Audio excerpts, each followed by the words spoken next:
untuk menempatkan kesetaraan gender dan negara pemberdayaan perempuan. Halo teman-teman, perkenalkan nama saya Nur Hasbi dengan NIM 90301220034, jurusan Ilmu Ekonomi Angkatan 2022 UI Alauddin Makassar. Hari ini saya ingin berbagi sedikit pemikiran tentang suatu topik yang seringkali luput dari perhatian, terutama dari kita para laki-laki. Topiknya adalah tentang bagaimana pendekatan pembangunan terhadap perempuan dan gender telah berkembang dari Women in Development atau WID ke Gender and Development atau GAD. Kedengarannya teoritis, tapi sebenarnya ini sangat relevan dengan kehidupan kita sehari-hari. Jadi begini, pada awalnya banyak program pembangunan, baik di bidang ekonomi, pendidikan, kesehatan, hanya berfokus pada laki-laki. Perempuan cenderung dikesampingkan, seolah-olah tidak perlu dilibatkan secara aktif.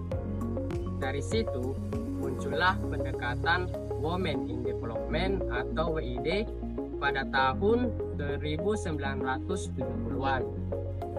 Tujuannya itu jelas, untuk melibatkan perempuan secara aktif dalam proses pembangunan, misalnya memberikan akses pendidikan, pelatihan kerja, dan layanan kesehatan bagi perempuan.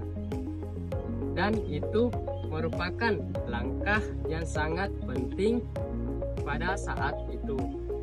Tapi lama-lama muncul kesadaran, apakah hanya cukup dengan menambahkan perempuan ke dalam sistem yang sudah ada tanpa mempertanyakan sistem itu sendiri? Masalahnya, pendekatan WID tidak menyentuh akar persoalan. Ia hanya berfokus pada menambah partisipasi perempuan, tetapi tidak mempertanyakan mengapa perempuan selama ini dikesampingkan. Sistemnya tetap sama, hanya ditambahkan perempuan di dalamnya. Dari situlah muncul pendekatan baru, yaitu Gender and Development atau GAD, di mana GAD mulai dikenal di tahun 1980-an. Pendekatan ini melihat bahwa persoalannya bukan hanya soal jumlah perempuan yang terlibat, tetapi juga soal relasi kekuasaan antara laki-laki dan perempuan, baik di keluarga, di tempat kerja, maupun masyarakat secara luas. Sebagai laki-laki, saya juga belajar bahwa isu kesetaraan gender bukan hanya urusan perempuan. Ini soal membangun sistem yang adil dan manusiawi untuk semua orang. Karena pada kenyataannya, norma gender yang tidak setara tidak hanya merugikan perempuan, tetapi juga membatasi laki-laki. Kita sering dibebani ekspektasi yang kaku. Misalnya, harus selalu kuat, tidak boleh menunjukkan emosi berlebihan, dan harus menjadi pemimpin yang baik. Padahal itu bisa menjadi beban yang berat bagi kami. Misalnya begini teman-teman, ada program pemberdayaan ekonomi untuk perempuan.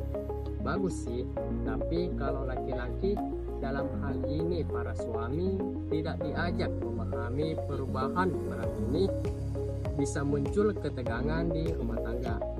Mungkin suami merasa terancam atau bingung menghadapi peran baru istrinya. Nah, disinilah muncul pendekatan GAD yang bekerja, yang melibatkan semua pihak dalam perubahan. Bukan hanya perempuan yang dipemberdayakan, tetapi laki-laki juga diajak memahami dan bertransformasi bersama. Jadi, pergeseran dari WID ke GAD bukan sekedar perubahan istilah. Ini adalah perubahan cara pandang, dari menambahkan perempuan ke dalam sistem menjadi membongkar sistem agar lebih adil bagi semua gender. Dan kita para laki-laki punya peran penting dalam perubahan ini, bukan sebagai penyelamat tapi sebagai bagian dari solusi. Kesetaraan gender bukan hanya tugas satu kelompok, ini tugas bersama. Jadi Mari kita terus belajar, mendengar, dan membuka ruang dialog.